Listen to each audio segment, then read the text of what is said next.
반갑습니다. 성도 여러분, 한가람 성경 읽기에 오신 여러분들을 환영합니다.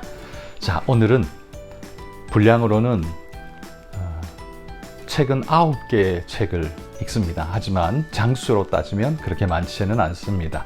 9개의 책의 서론을 읽어 나가야 되기 때문에 시간이 좀 꽤 걸릴 것 같습니다. 그래서 빠른 속도로 좀 빠르게 진행을 하도록 하겠습니다. 오늘 빌립보서부터 히브리서까지 9개의 책을 한번 훑어보도록 하겠습니다. 자, 그럼 먼저 빌립보서를 한번 살펴보죠. 자, 이 빌립보서는 주후 61년에서 63년경 바울이 로마 감옥에 갇혀 있을 때 바로 그때 기록한 옥중서신입니다. 옥중서신 중에 첫 번째 책으로 불려지는 것이죠. 빌립보 교회가 바울에게 베풀어준 그 사랑에 대한 감사를 표하기 위해서 바울이 써보냈던 감사의 편지가 빌립보서입니다. 이 빌립보라는 지역은 마게도냐 지역의 한 도시로서 바울이 마게도냐로 건너와서 우리를 도우라는 환상을 보고 건너가서 교회를 세운 바로 유럽의 첫 번째 도성이요 교회였죠.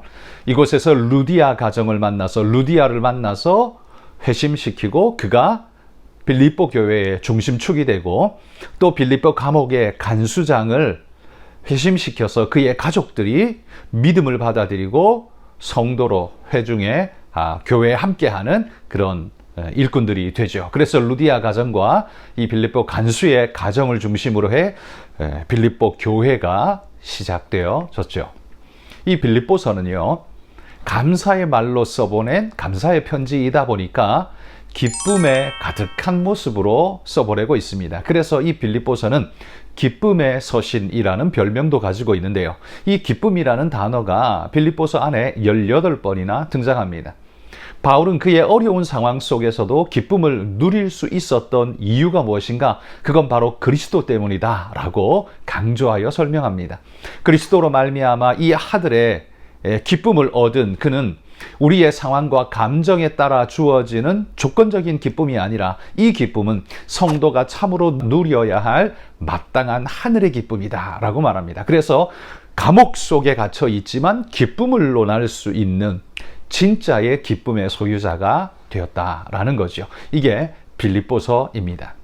자, 두 번째 골로새서로 넘어가 봅시다. 자, 골로새 교회는요, 바울이 개척한 교회가 아니었습니다.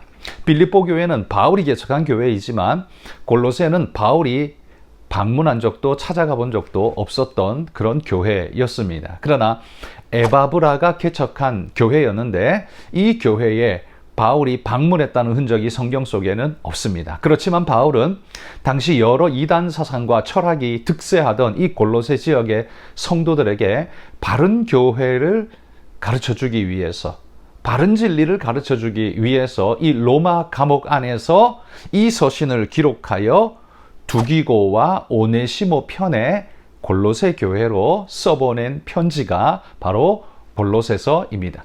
이 골로새서는 전반부 1, 2장과 후반부 3, 4장으로 나뉘어져서 전반부는 교리적인 가르침을, 후반부는 실천적 내용을 기록하고 있습니다. 전반부는 그리스도의 신성의 탁월성과 구원의 완전성을 강조합니다. 이러한 그리스도의 중심적 사상을 당시 골로새 교회를 오염시킨 철학과 율법주의, 신비주의, 금욕주의 같은 이런 이단 사상을 경계하며 이 복음의 말씀을 지키도록 이 말씀이 골로새서가 쓰여졌던 것이죠. 이 골로새서의 후반부는 그리스도와 신자의 연합을 강조하면서 그리스도와 함께 죽고 그리스도와 함께 살 것을 강조합니다.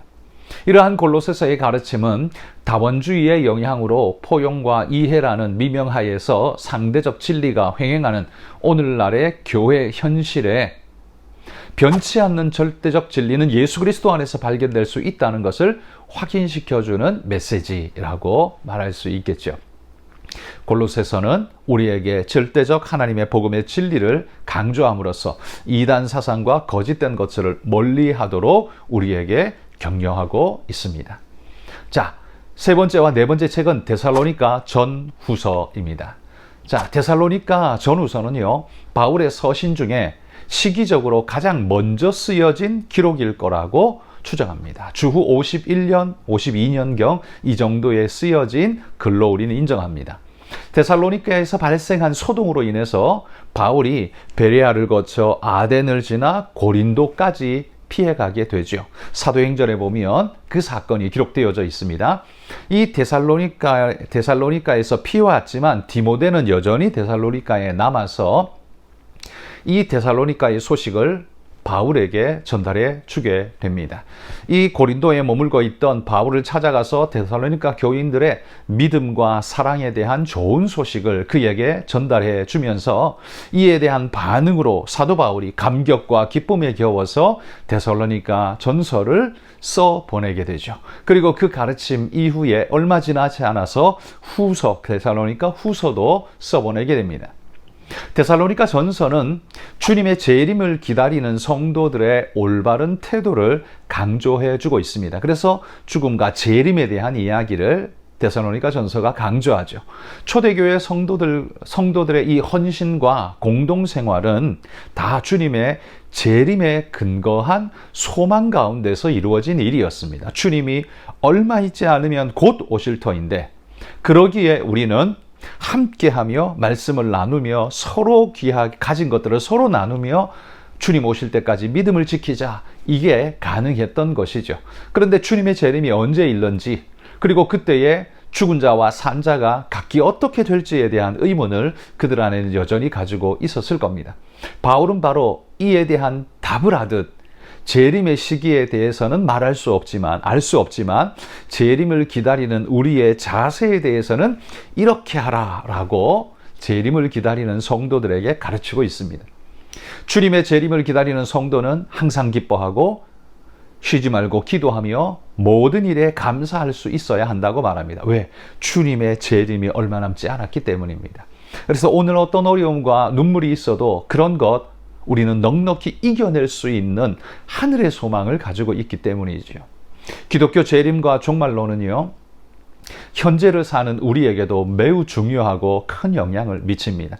오늘날 한국교회의 재림과 종말론에 대한 이야기가 싹 사라져 버렸습니다. 교회 안에서도 더 이상 재림과 종말론에 대한 이야기가 잘 나오질 않습니다. 그러다 보니까 오늘 시대 그리스도인들이 너무나도 현실 집착적인 모습을 너무 강하게 보여줍니다. 그러다 보니 현실에 매이고 물질에 매이고 그러다 보니 소망을 잃어버리는 모습을 보게 되죠. 여러분, 이건 결단코 하나님이 기뻐하는 모습이 아닙니다.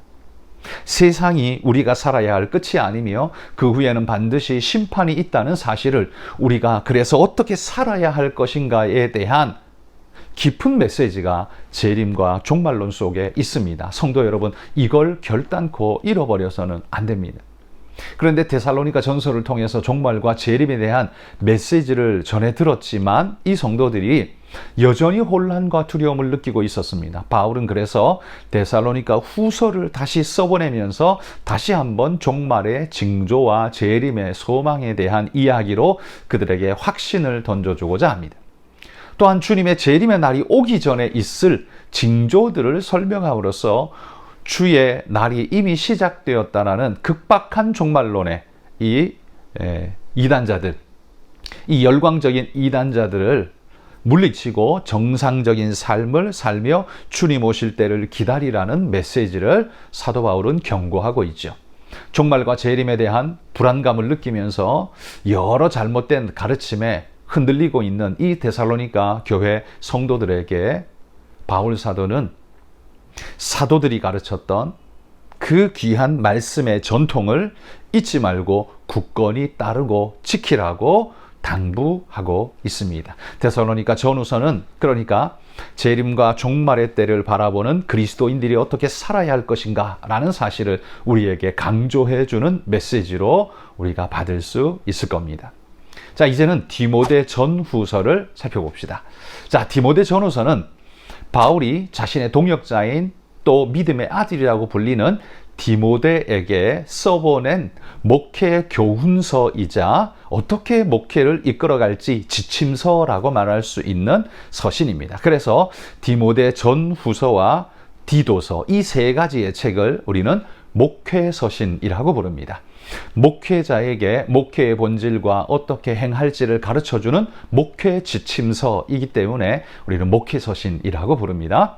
이 디모데전서는요, 주후 63년 가을에 에베소에서 목회하는 디모데에게 보낸 목회서신인데요. 디모데 후서는 3년이 지난 후인 66년 가을에 바울이 로마 교회에 순교하기 직전에 바울의 마지막 편지가 바로 디모데 후서였습니다. 이 디모데 전후서의 메시지는, 디모데 전서는 청년 목회자인 디모데에게 전하는 목회적 당부의 말씀이 들어 있습니다. 1장은 이단을 주의할 것을, 그리고 디모데전서 3장은 교회의 직분자인 감독과 집사가 되기 위해 어떤 조건이 필요한지를 언급해 주면서 일꾼을 세울 때 주의할 것을 가르치죠. 4장은 교회를 혼란케 하는 거짓된 가르침과 배교를 경계하라. 또 5장은 교회의 다양한 구성원을 어떻게 대하고 가르쳐야 할지, 여성 성도는, 나이 많은 성도는, 또 젊은 성도는, 남자 성도는, 여자 성도는 여러 가지를 어떻게 해야 할지 목회적 가르침을 가르치고, 6장에서는 경건 생활에 힘쓸 것을 당부합니다. 이렇듯 디모데 전서에는 바울의 많은 가르침이 밀도 있게 담겨져 있습니다. 그리고는 이 가르침들은 신학적이라기보다는 신앙생활에 구체적으로 적용할 수 있는 실제적인 것들이 많이 들어있죠. 사실 오히려 더 신학적인 건 로마서, 에베소서 이런 데에서 더 강조되어졌습니다.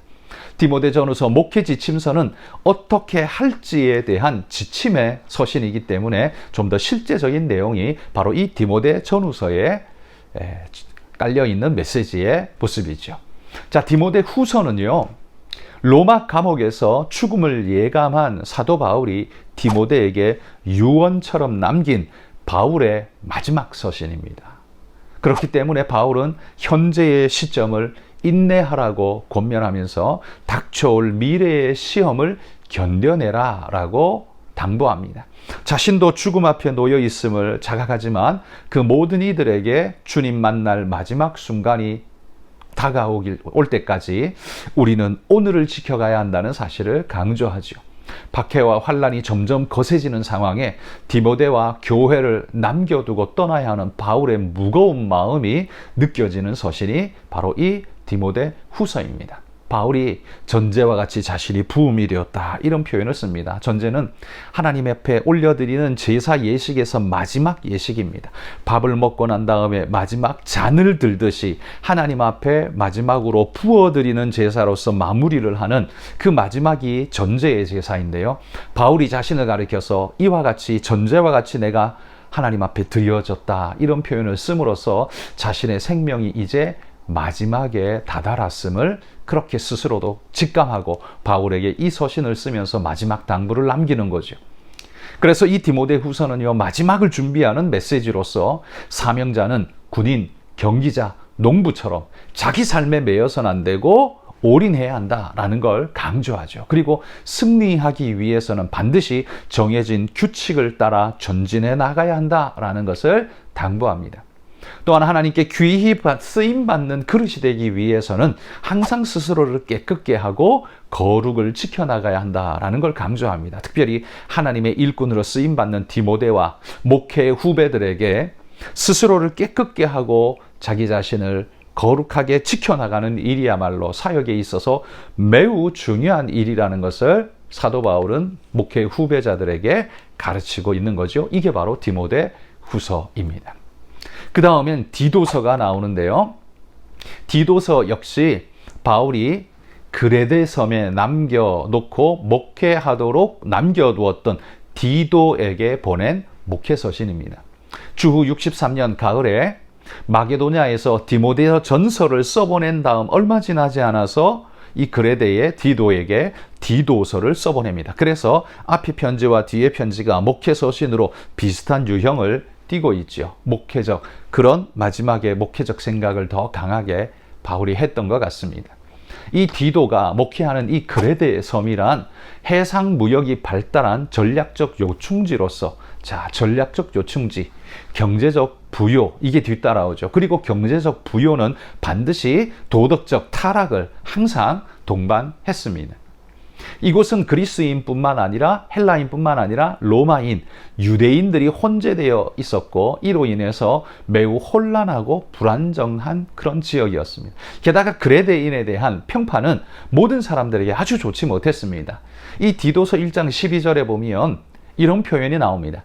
그레데인들은 항상 거짓말쟁이이며 악한 짐승이며 배만 위하는 게으름뱅이라. 이게 얼마나 혹독한 표현인지 모릅니다.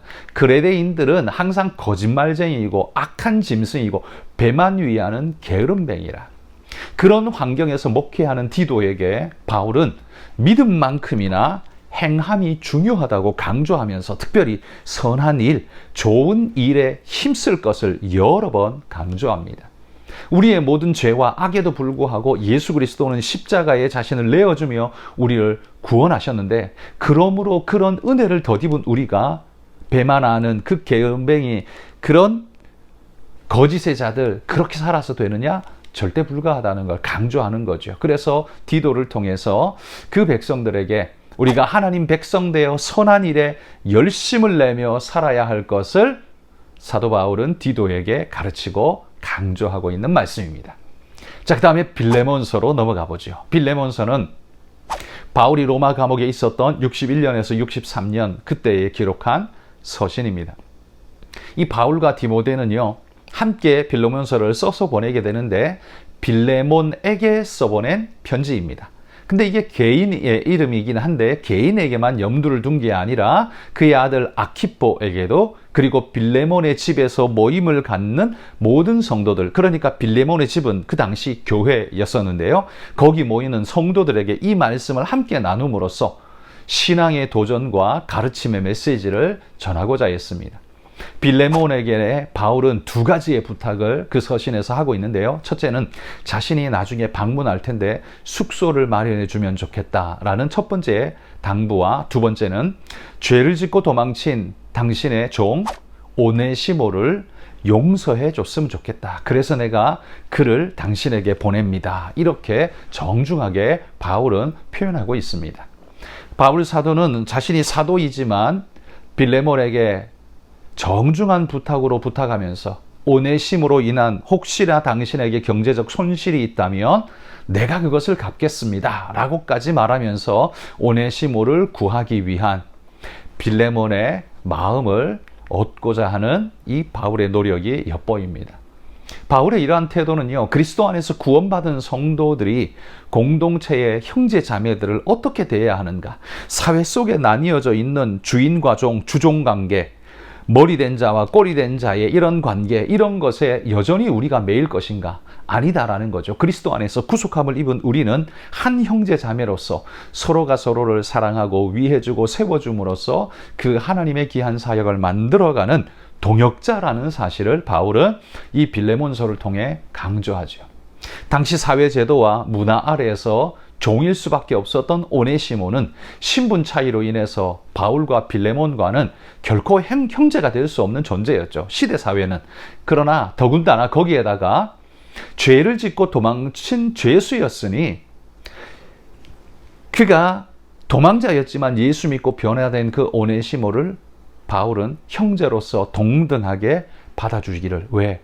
그리스도께서도 합당치 않은 우리이지만 우리를 받아 용납하시고 용서하시고 우리를 위해 자신을 주기까지 한 것처럼, 빌레몬 형제여, 당신도 이 죄로 도망친 오네시모를 이제 주님 안에서 회심한 이 오네시모를 형제로 받고 용서해 주면 좋겠습니다 라는 메시지를 보내는 것입니다. 로마의 법이나 당시의 관습보다 하나님의 사랑과 은혜의 법을 우선시하고 있는 모습을 볼 수 있죠. 그리스도의 복음은 시대보다 훨씬 앞서가는 생명의 가르침인 것을 우리는 보게 됩니다. 민주주의, 생명을 귀히 여기는 오늘 이 시대의 가르침, 2000년 전 바울의 가르침은 바로 거기에 기초해 있는 것 같습니다. 그 시대에는 상상할 수 없었던 그 가르침을 바울은 복음의 기초에서 빌레몬에게 당부했고, 그것이 시대 사회를 만들어 유럽 사회를 만들고 지금 우리에게까지 전달되어져서 기본 사회의 베이스를 이루고 있는 것을 보면 이 복음의 말씀은 시대를 앞서가는 귀한 말씀인 것을 알 수 있지요. 여러분, 우리도 역시나 이 시대를 살아가면서 시대의 문화와 혹은 그 가르침, 이념, 생각에 사로잡혀 매여 있는 존재가 아니라 그걸 뛰어넘는 하나님의 말씀으로 뛰어넘어가는 일꾼이 되시기를 소망합니다. 자, 이제 마지막으로 히브리서를 살펴봅시다. 히브리서는 저자가 누구인지 확인되지 않는, 끝까지 확인되지 않고 있는 책이 히브리서입니다. 누구는 바나바가 저자 아니냐, 혹은 아볼로, 누가, 바울이 저자 아니냐, 이런 여러 가지 설들이 있지만 누구인지는 우리가 알 수 없기에 물음표로 찍고 넘어갈 수밖에 없습니다. 그러나 확실한 것은 이 히브리서 저자가 70인역을 많이 인용하고 이야기하는 걸로 봐서 70인역 성경, 헬라어 번역본이죠. 히브리어 구약 성경을 헬라어로 번역한 성경책이 70인역인데요. 이 70인역을 잘 아는 사람이고 또한 구약에 능통한 사람이라는 걸 우리는 그 글 속에서 알 수 있습니다. 그 사람은요, 그의 히브리서 후반부에 가면 디모데에 대한 언급이 나옵니다. 디모데가 노였는데 우리와 함께 한다, 이야기들을 줄을 이렇게 풀어가는 걸로 봐서 디모데와 동시대에 디모데와 아주 가까웠던 사람이고, 이 편지를 쓸 때 디모데와 같이 옥에서 풀려난 직후였을 것이다 라는 사실을 추론해 볼 수 있습니다. 이 히브리서는요, 제목 자체가 히브리인들에게 라는 제목이 붙어 있어서 어느 지역에 살고 있는 유대인들에게 보내진 그런 편지였을 거라고 추측해 볼 수 있습니다.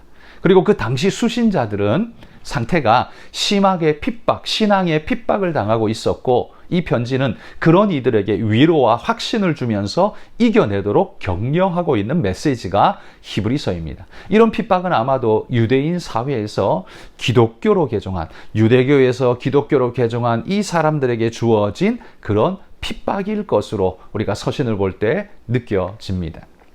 그래서 히브리서는요, 강조하는 바가 있습니다. 히브리서의 핵심, 예수 그리스도의 우월성을 강조합니다. 먼저는 그리스도의 존재의 우월성을 강조합니다. 뛰어난 존재, 신분, 그의 위치가 워낙 남다르다는 거죠. 어때요? 모든 선지자보다 뛰어나고 모든 천사보다 뛰어나며 심지어 모세보다도 월등히 뛰어난 분이라고 히브리서 앞부분에 강조해서 여러 장 걸쳐서 히브리서는 강조합니다. 그리스도의 존재의 우월성을 강조하죠. 뿐만 아니라 두 번째는요, 그분의 사역의 우월성을 강조합니다. 어떤 사역입니까? 그리스도가 이루신 구속 사역은요, 대제사장, 구약 율법의 제사장들이 이루는 그 사역, 구속 사역하고는 차원이 다르죠.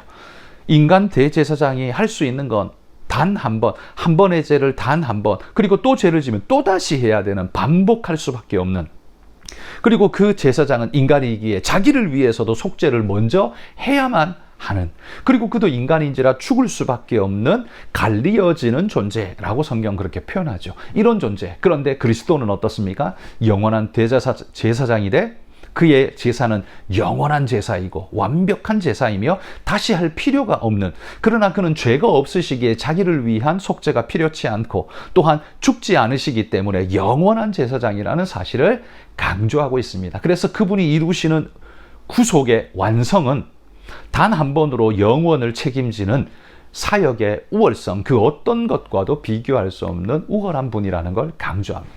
세 번째는요, 우리 믿음의 우월성을 강조합니다. 이 믿음은 영혼을 구원함에 이르게 하는 것으로서 구약시대 인물들이 많이 언급되고 있는 것으로 하나님이 칭찬하시고 또 우리가 흠모하고 있는 바로 그것, 구약이나 신약이나 믿음은 공통입니다.